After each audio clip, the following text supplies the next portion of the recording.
Very good morning बच्चों। आज हम कक्षा 9 की आलोक भाग 1 जो है उसका अध्याय नंबर 6 जो चिकित्सा का चक्कर है, जिसके लेखक हैं बेढप बनारसी जी। उनके लिखे गए इस पाठ से संबंधित जितने भी प्रश्न उत्तर हैं उसके बारे में हम चर्चा करेंगे, उसकी आलोचना करेंगे। साथ ही हम देखेंगे कि पाठ में आए हुए कौन कौन से प्रश्न हैं और उन सभी प्रश्नों को मैं हल करने की कोशिश करूँगा। और मुझे उम्मीद है आप सब अच्छे होंगे और अच्छे से अपने ये सारे प्रश्नों को अपनी कॉपी में नोट करते होंगे। आप सब करिएगा और अपने परीक्षा के लिए तैयार भी करिएगा। तो आइए बिना समय गंवाए अब हम चलते हैं प्रश्न उत्तर की तरफ। अभ्यास में जो भी प्रश्न उत्तर आपके पुस्तक में दी गई है, पहला प्रश्न है बोध एवं विचार से सही विकल्पों का चयन करें। इसमें से 4 ऑप्शन दिए गए हैं जिसमें कि आपको एक ऑप्शन सही है उसको उसे ही चुनना है। लेखक बीमार पड़ने पर कौन सा बिस्कुट खाना चाहता था?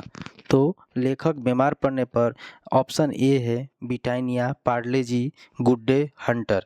तो लेखक बीमार पड़ने पर हंटर बिस्कुट खाना चाहता था। अगला प्रश्न, कहानी में औषधियों का राजा और रोगों का रामबाण किसे बताया गया है? गीली मिट्टी को, गर्म पानी को, अमृत धारा को और मलाई को। तो कहानी में औषधियों का राजा किसे कहा गया है? इसे अमृत धारा को औषधियों का राजा कहा गया है।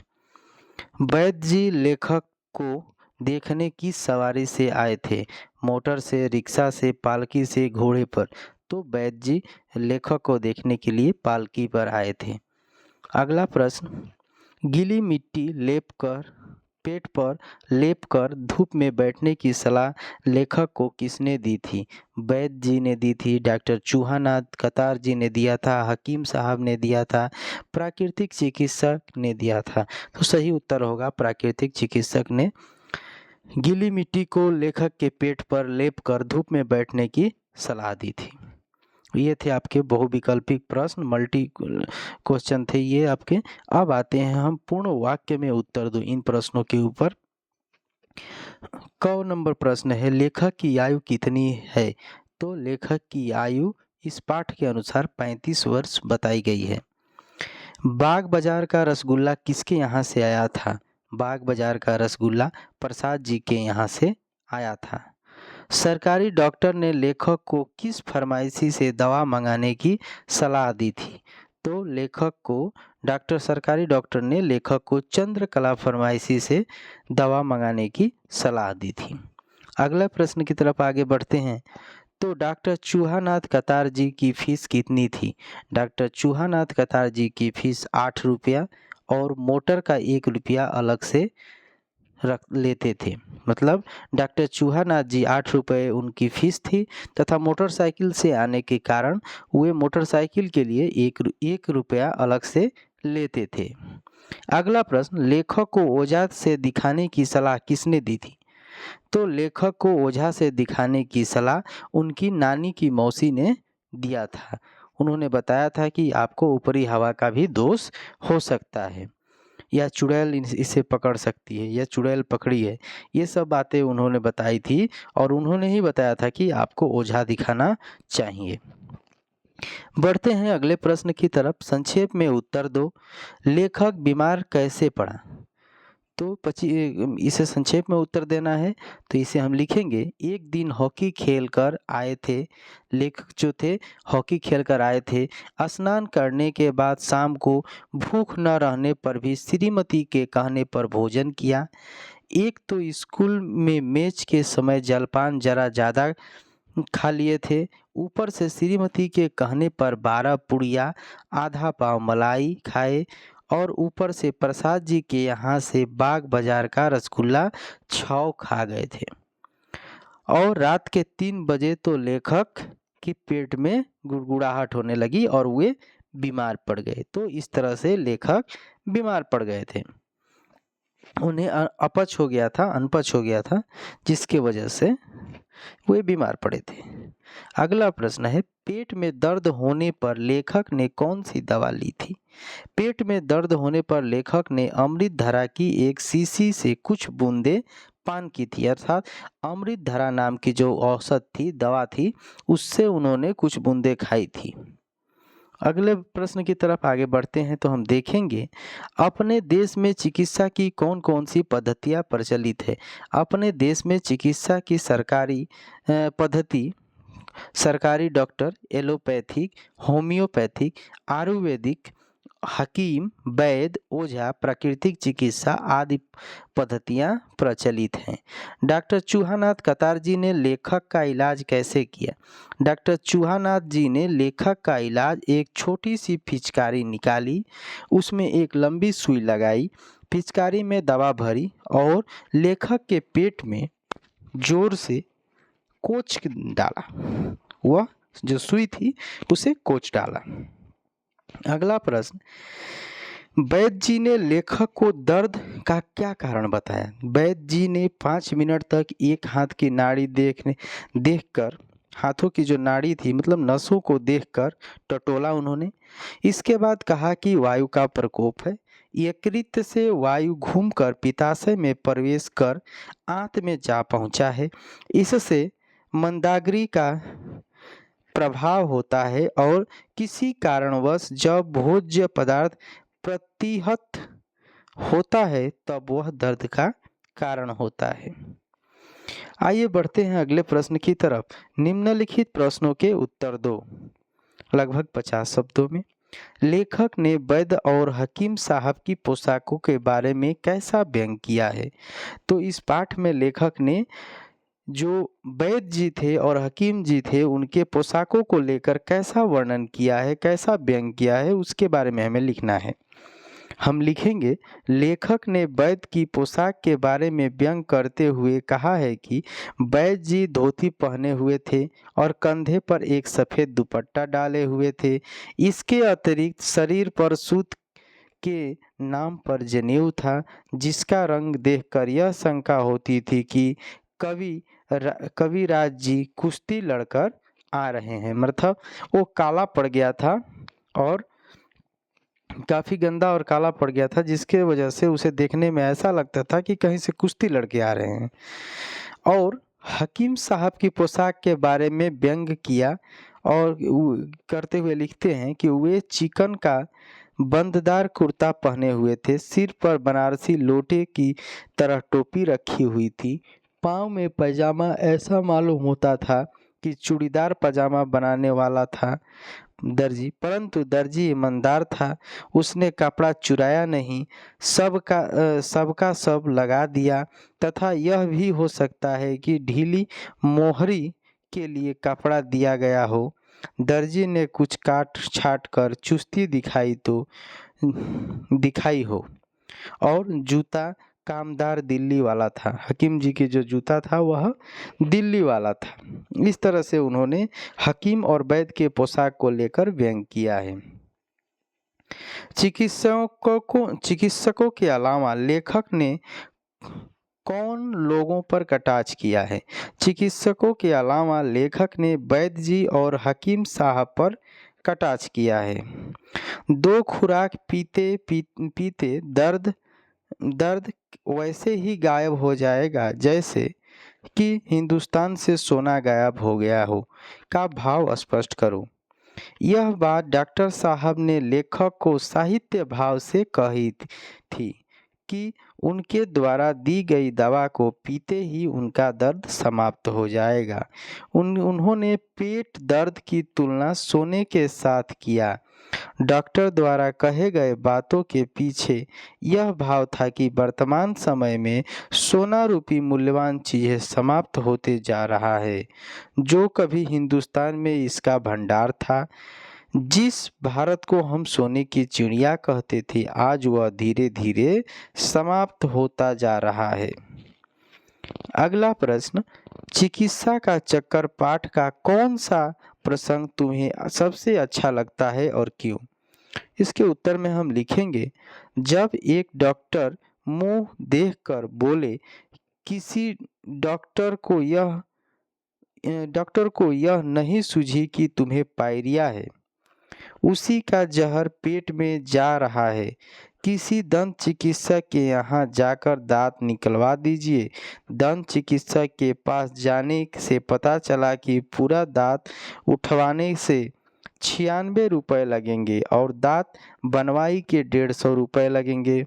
श्रीमती को बताने पर वे बोली, तुम्हारी बुद्धि कहीं घास चरने गई है।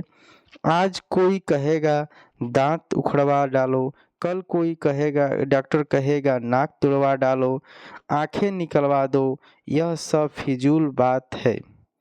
पाठ का यह प्रसंग बहुत अच्छा लगा, कारण इलाज के चक्कर में दुर्बल हो गए थे लेखक, और ऊपर से दर्द भी कम नहीं होता। कहाँ पेट का दर्द हुआ था और डॉक्टर पायरिया बताकर दांत तुड़वाने की बात कहता है। इस तरह के प्रसंग को सुनकर और इस पाठ को पढ़कर काफ़ी अच्छा लगता है, और यह एक प्रकार का व्यंग है। अगला प्रश्न, रसगुल्ले छायावादी कविताओं की भांति सूक्ष्म नहीं थे, स्थूल थे। यह हास्य व्यंग के प्रसंग प्रसाद जी के वहाँ से आए बाग बाजार के रसगुल्ले के संबंध में हैं, जिनमें से 6 बड़े बड़े रसगुल्ले लेखक ने खाना खा चुकने के बाद खाए थे। इसी तरह पाठ से 5 हास्य व्यंग की प्रसंग छांट कर लिखो। मतलब ये जो एक प्रसंग लिखा गया था, काफ़ी हंसने के लिए लिखा हुआ व्यंग है। उसी प्रकार इस पाठ में कुछ बहुत सारी लाइनें दी गई हैं, जिसमें से कि हमें 5 लाइनों को, जो कि हास्य व्यंग है, मतलब हंसने वाली व्यंग है, ऐसे 5 लाइनों को हमें लिखना है। तो हम इसे लिखेंगे। चिकित्सा का पाठ के आधार पर हम 5 हास्य व्यंगों के प्रसंग हैं। एक, प्रेमियों को जो मजा प्रेमिकाओं की आंख देखने में आता है, शायद वैसे ही डॉक्टरों को मरीजों के जीव देखने में आता है। यह प्रसंग पढ़कर मुझे बहुत ही हंसी आई, और वास्तव में यह बहुत ही व्यंग्यात्मक प्रसंग है। अगला, जरा एक बात ख्याल रखिएगा कि आजकल दवाइयाँ लोग बहुत ही पुरानी रखते हैं। मेरे यहाँ ताज़ी दवाइयाँ मिलती है। यह प्रसंग वैद्य जी ने बताया था, और यह प्रसंग पढ़ के भी काफ़ी हंसी होती है कि वैद्य जी को जब खुद की दवा बिक्री करनी होती है, तो वे किस तरह के बातों को गोल गोल घुमाकर कहते हैं। अगला प्रसंग जो है, जो हास्य व्यंग है, देखो न इसकी बरौनी कैसे खड़ी है, कोई चुड़ैल लगी है। यह दादी मौसी जो थी, वह आने के बाद कहती है कि लेखक की जो बरौनी है वह खड़ी है। ये मतलब, इसका मतलब ऐसा है, महसूस होता है कि इसे किसी चुड़ैल का साया है लेखक के ऊपर। 4 नंबर, जरा मुंह तो देखूं, मैंने कहा मुंह जीभ जो चाहे देख लीजिए। यह लेखक ने जब हकीम साहब से कहा कि आपको जो देखना है देखिए, लेकिन मुझे ठीक कर दीजिए।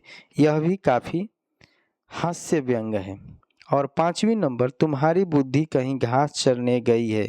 आज कोई कहता है दांत उखड़वा डालो, कल कोई कहेगा सारे बाल उखड़वा डालो, परसों कोई डॉक्टर कहेगा नाक में नुचवा डालो, आँख निकलवा डालो।